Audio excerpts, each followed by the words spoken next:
Gen Urobuchi hizo un trabajo excepcional con Puella Magi Madoka Mágica. No voy a reparar en su trayectoria ni en las jugarretas de marketing que hubieron con el tema de los pósters, porque con este video quiero decir algo diferente. Vamos a hablar del sustrato filosófico por un lado y por otro su compaginación con el lenguaje simbólico que habla esta historia. En esta ocasión voy a ir directo al análisis, por lo tanto el video amerita que hayas visto Madoka Mágica. Como preámbulo repasaré la premisa, la cual nos cuenta a primeras luces que las chicas mágicas o magos yoyos sostienen una lucha contra las brujas y la negatividad en aras de proteger al ser humano y con ello al mundo. Nos habla de unas heroínas con poderes otorgados por un ente misterioso con miras aparentes al altruismo, es decir, hacer el bien sin mirar a quién. No tardamos en descubrir que es todo humo y espejos. Lo dicho no es más que una ilusión macabra producto de la subversión de nuestras expectativas por parte de Urobuchi y, con ello, una subversión del género de las chicas mágicas, queriéndonos contar una historia que va más allá. Esto lo sabemos todos, pero ¿hasta dónde llega la madriguera de este conejo blanco? Gen Urobuchi parece saber una cosa o dos sobre el lenguaje cinematográfico. No me extenderé mucho porque ya tengo un video explayándome al respecto. En Madoka queda patente la atención al detalle y cómo pretende utilizar cada elemento que compone la obra para transmitir un mensaje y reforzarlo en el conjunto, entendiendo dichos elementos como la composición estética de una escena, prestando atención a la paleta de colores, los objetos que se colocan en ella, desde qué ángulo se nos presenta, dónde están ubicados los personajes, el clima, las luces, las sombras, etc. También el componente sonoro, en qué tonalidad se da la ambientación de cara a las emociones a evocar y qué afinidad tienen con los temas presentados, la dirección de la acción, qué relación tienen los diseños de personajes y escenarios con la cultura, la historia, la filosofía, refiriéndome a una significación semiótica del conjunto. Si quieren saber más sobre el significado de esto, por cierto, pueden ver el video anterior. En resumidas cuentas, todo aquello que pueda dar lugar a una lectura que acompañe lo que está pasando en pantalla o que nos arroje un poco de subtexto. Sin ir más lejos, desde el principio vemos a una Madoka reflejada en varias superficies pulidas de manera simultánea. Sabemos que Madoka no es la primera. Homura ha regresado el tiempo atrás y con ello dio a luz a la existencia de mundos paralelos y, por lo tanto, otras Madokas también. Lo mismo pasa con Homura cuando, tras la revelación de este suceso a Madoka, mucho más adelante, ambas se ven reflejadas en muchas burbujas. La forma en la que emplea el reflejo en momentos puntuales suele estar asociado al tema en discusión, el de las iteraciones del mundo que Homura ha causado, pero se emplea de otras maneras también. Ejemplo de ello es el Kyubey, quien al mentir aparece reflejado. Claro que al principio no sabemos que oculta algo, pero las insinuaciones de Urobuchi se asoman desde el primer momento, sin mencionar a Mami, quien esconde sus verdaderas intenciones. Ella se siente sola, quiere un par de amigas que caminen el mismo sendero y por lo tanto crea una falsa imagen de heroína mentora y figura ejemplar. Y ahí su reflejo al engatusarlas. En referente a la utilización del plano y contraplano, las apariciones del Kyubey saturando la escena con su rostro dan signos de alarma desde el principio, jugando con el concepto del valle inquietante, donde a pesar de su apariencia benigna, algo no parece estar bien. Tengo un video al respecto también, por cierto. Nosotros, como espectadores, no podemos mirar hacia ningún otro lado. Lo magnético de su estoica expresión nos absorbe como un manso torbellino. Otro uso interesante del plano es aquel alejado para empequeñecer a las chicas rodeadas de un mundo que les supera, unas almas solitarias tratando de arrojar sentido a esa indiferente quietud del mundo.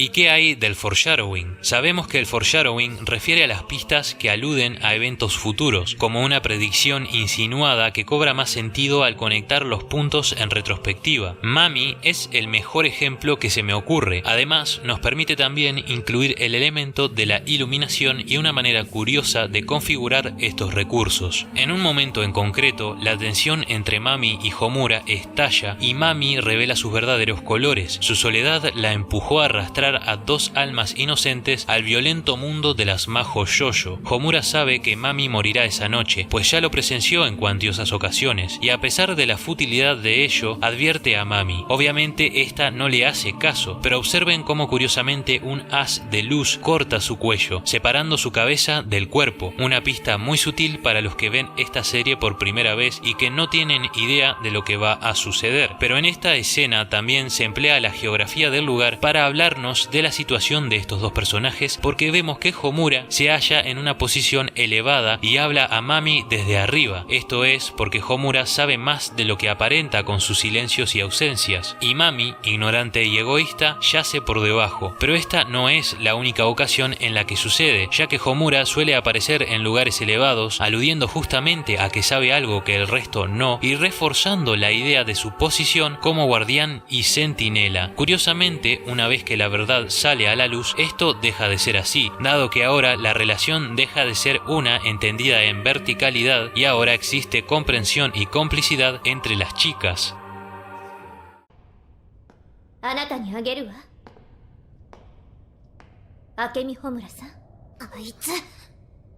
Continuando con este desfile de ideas, Homura se me hace un personaje interesante porque suele ser heraldo de la alienación, es decir, sus entradas en escena suelen estar acompañadas siempre de ese componente turbio que llama la atención a el carácter atroz que subyace la realidad. De vez en cuando la vemos caminando, sola y con una sombra alargada proyectando la carga que debe sostener y cómo arrastra la presencia de una muerte inevitable, un símbolo que se dibuja también cuando Madoka y Sayaka comienzan a barajar la posibilidad de convertirse en Mahou Shoujos, simbolizando en esa sombra sus miedos e incertidumbres como una mano negra que les arrebatará todo. Miren nada más cómo se emplea el contraste entre la luz y la sombra en esta escena. Vemos la distancia entre Homura y el resto, sufriendo un ostracismo en la oscuridad a causa de lo que sabe y lo que vio, donde la repetición constante ha ido consumiendo su sensibilidad.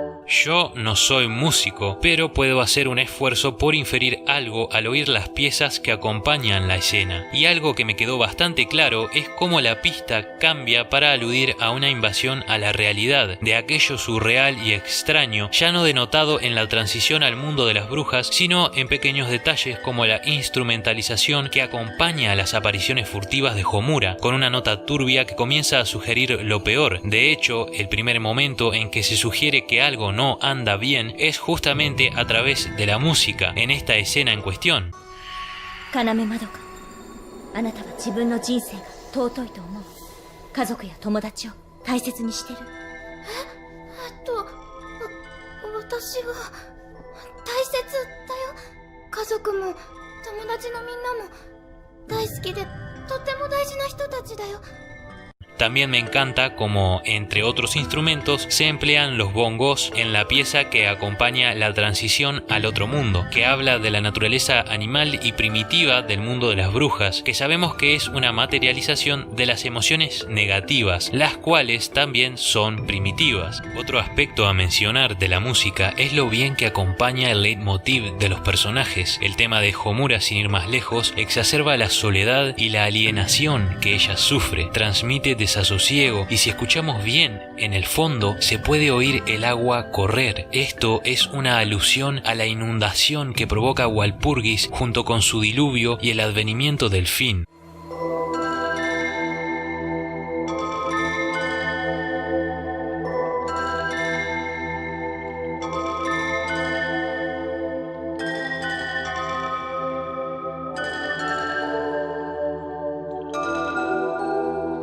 una escena que Homura ha revivido copiosamente para tratar de salvar a Madoka, un detalle que se puede pasar por alto con mucha facilidad. Esta transición de lo normal a la extrañeza del horror existencial se ve acompañada también por el pasaje del día al atardecer y luego la noche, donde nuestras majo yoyos comenzarán a descubrir la verdad de manera transitiva. En un principio, los acontecimientos fantásticos asoman la cabeza entre callejones y luces rojas, empleando la arquitectura como recurso de alerta, y luego se comienza a desempeñar en los atardeceres. Se empieza a hablar de lo fantástico bajo la puesta de sol, y el crepúsculo comienza a cobrar relevancia y desplazar al día, como un elemento de comunión entre el día y la noche, una antesala a la oscuridad que deja la cotidianidad de las mañanas atrás.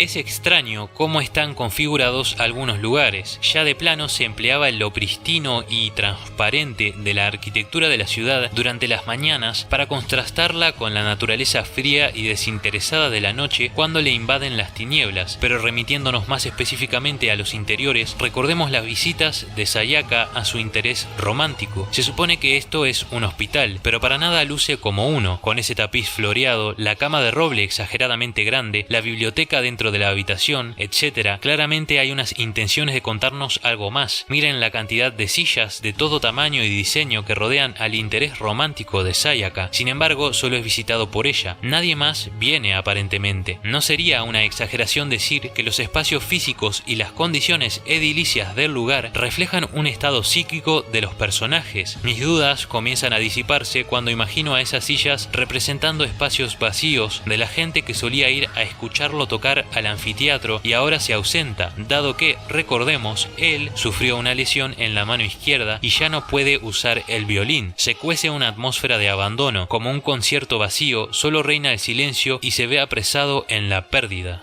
El caso de la casa de Homura es más claro. Para empezar, su hogar se halla en una esquina extrañamente angosta y dando lugar a una bifurcación, aludiendo a la dualidad de su persona y la binaria decisión de escoger nuevamente un futuro que pueda ayudar a Madoka. Y en sus interiores, de manera muy artificial, encontramos un péndulo que oscila sobre su cabeza denotando el paso inexorable del tiempo, con el cual tiene una conexión muy elemental, ya que ella detiene y regresa al tiempo justamente. Pero también ese segundero se asemeja a una guadaña, como aquella de la historia de El péndulo de Edgar Allan Poe, impostando un significado de la muerte aproximándose de manera inevitable, curiosamente en el contexto de una escena donde Homura habla sobre la apocalíptica e inevitable noche de Walpurgis, el advenimiento del fin.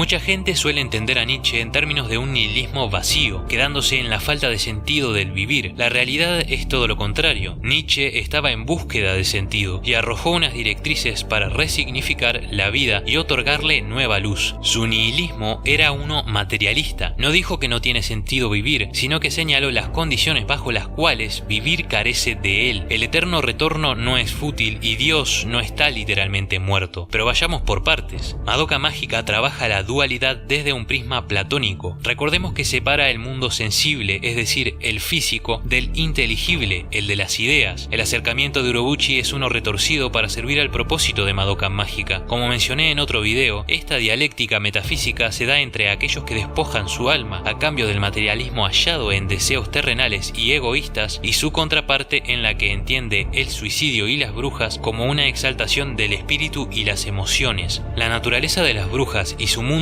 semejantes a recortes de papel puede ser un intento para dejar patente el concepto de idea que Urobuchi quiso ilustrar. Para ejemplificar esto, hablemos de Sayaka. En su búsqueda de sentido a priorístico y a costa de donde estas majo yoyos justifican su existencia desplazando su egoísmo con la ilusión de hacerlo por alguien más, Sayaka se dice a sí misma que su interés romántico es razón suficiente y sacrifica su humanidad por el deseo de curar sus manos para que vuelvan a tocar el violín. Pero tras ello el vacío se apodera apodera de la chica y sale a la superficie un sentimiento nuevo, el de pérdida. Son semejantes a perros persiguiendo autos, no saben qué hacer cuando lo alcanzan, y a costa de sacrificar su humanidad, eventualmente se percata de que ya no puede estar con él de la misma forma. Tras despojarse de todo deseo y propósito, lo que resta es ser una bruja, un cúmulo de emociones negativas que encarnan el advenimiento del fin y entiende la realización como antesala a la ausencia de propósito. Por eso no es extraño que los que consideran el suicidio al ser influenciados por una bruja vean a dicho suicidio como una exaltación del espíritu y como única salida a la felicidad. El materialismo es concebido entonces como sufrimiento. Toca darle más importancia a Nietzsche ahora. ¿Se acuerdan del padre de Kyoko? Él era pastor de su iglesia, quien se propuso tomarse ciertas libertades a la hora de entregar el mensaje de Dios, creyendo que el mensaje tenía que evolucionar junto con la sociedad. Pero la gente estaba ahí porque escogió creer en la autoridad de una vieja escuela y ven a la iglesia como refugio, a la fe como una armadura que vestir ante el miedo y la intemperie del mundo. Aquí se da cuenta de la herencia de la escolástica de la iglesia, que apela a la autoridad del saber inmutable y el hermetismo de un sistema de valores cada vez más arcaico para los tiempos que corren, algo similar a lo que Nietzsche quiso ilustrar con su mítica frase de Dios está muerto, refiriéndose a que debíamos evolucionar moralmente. La iglesia tenía que despojarse de esos grilletes que le impiden al ser humano el avanzar a una nueva infancia. Claro que la gente rechazó estas ideas y le prendió fuego la iglesia como fanáticos que son. Es bastante curioso que cuando Kyoko le cuente esta historia sobre su padre a Sayaka, esté comiendo manzanas, la fruta que simboliza la tentación y la cristalización del pecado. Por cierto, tengo un video hablando al respecto. Justamente Kyoko le ofrece una manzana a Sayaka, invitándola a rechazar las convenciones de la educación que tiene y dejar sus preocupaciones de lado, pero esta termina rechazándola y se transforma en bruja. Kyoko también emplea una lanza para pelear, y recordemos que fue una lanza la que abrió una herida en el costado de Cristo cuando estaba crucificado.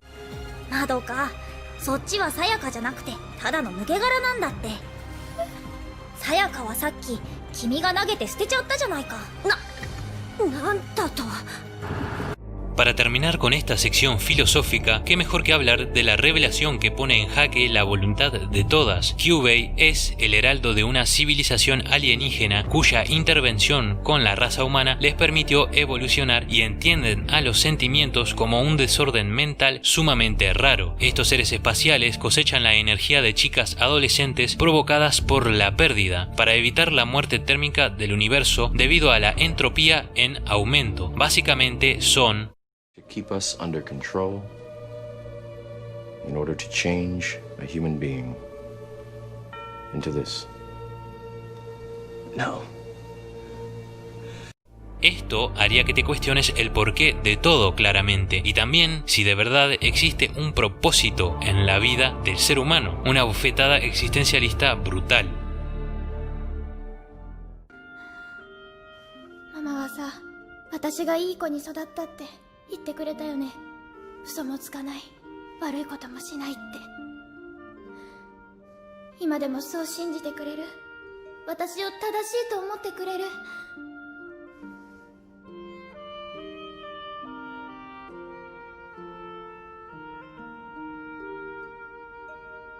絶対に下手打ったりしないな。 El amor y la familia configuran la piedra angular de la respuesta que Urobuchi quiere darnos. Mientras que el resto de chicas se cierra sobre sí misma y los problemas que cosecharon con sus deseos egoístas, Madoka solo consideraba el ser una majo yoyo de cara a salvar a sus amigas. Su voluntad se gesta en casa. La familia juega un papel fundamental. El amor por el prójimo queda patente cuando el potencial de Madoka existe únicamente gracias al amor fraternal entre Homura y Madoka. Aunque suene muy típico, no deja de ser una respuesta que nosotros mismos solemos hallar al final del día. Es el amor la fuerza motora de la vida, y para Madoka allí se encuentra el propósito, cristalizando esa idea con su sacrificio final. 要さん、それがどんなに恐ろしい願いか分かっているの？多分。未来と過去と全ての時間であなたは永遠に戦い続けることになるのよ。希望を抱くのが間違いだなんて言われたら私そんなのは違うって。 Es la conexión con Homura que persiste sin importar cuántas líneas paralelas se dibujen, ni cuántos mundos sean concebidos a través del tiempo y espacio, lo que permite que Madoka tenga el potencial infinito de un verdadero milagro, y en su humanidad y el amor que se le fue dado, concibe su sacrificio como una exaltación de dicho amor. La diferencia se halla en casa, en los pequeños detalles y en un gesto que lo cambie todo para siempre. El eterno retorno de Nietzsche supone que todo sucederá nuevamente, y por ende cada hecho de la vida tiene una importancia infinita, pero con ello no quita importancia a la existencia, como muchos creen, sino que quiere decir que debemos vivir una vida que deseemos vivir una y mil veces. Cuando Madoka entendió qué debía hacer, gracias a su madre en parte, perpetró un sacrificio que se cometería una y mil veces hacia el infinito, y con ello imprimió su voluntad y mensaje de amor sobre la fábrica misma del cosmos. Ella trascendió al mundo platónico de las ideas, siendo concebida como el ideal de la esperanza, reescribiendo el mito de Pandora. Pero aunque haya conseguido proteger a las Mahou Yoyos cambiando el método en el que esta energía entrópica se contrarresta, las emociones negativas y el dolor son inherentes a la naturaleza del ser humano y permanecen. Sin embargo, el sacrificio de Madoka se transforma en herencia, y ahora Homura continúa velando por proteger el mundo que su mejor amiga escogió.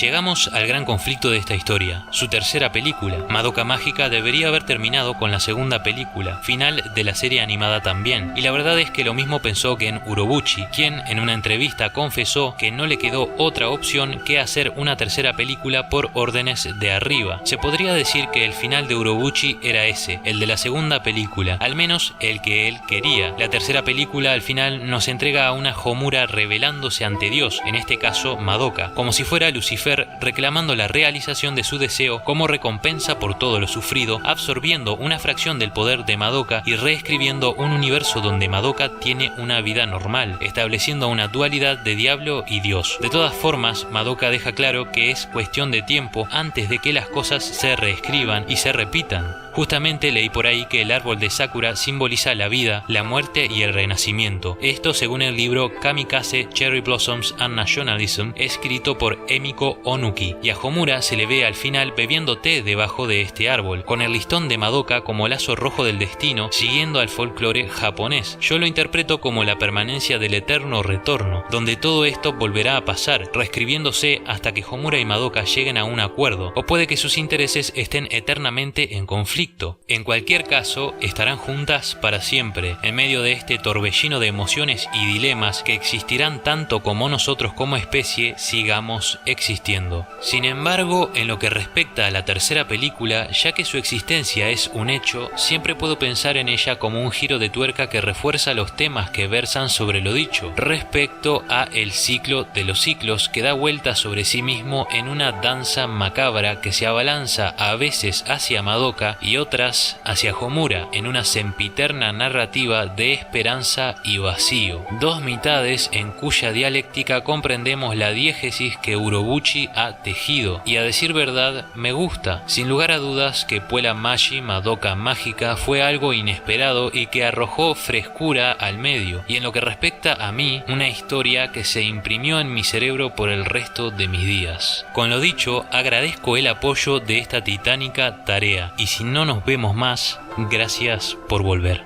Adiós. ならいずれあなたは私の敵になるかもね。でも構わない。それでも私はあなたが幸せになれる世界を望むから。ホムラちゃん、やっぱりあなたの方が似合うわね。